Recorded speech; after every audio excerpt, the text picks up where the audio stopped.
पंढरपुरात काय वाजत गाजत सोन्याचं बाशिंग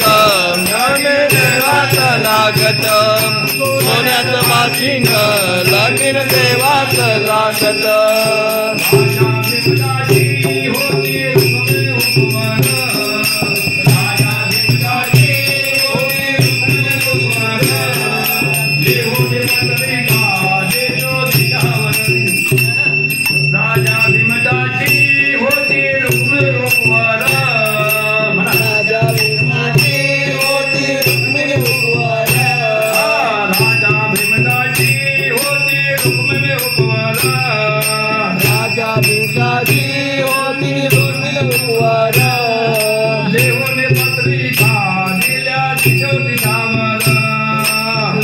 पत्रिका दिल्या दिशोदिशावर लेऊन पत्रिका दिल्या दिशोदिशावर लेऊन पत्रिका दिल्या दिशोदिशावर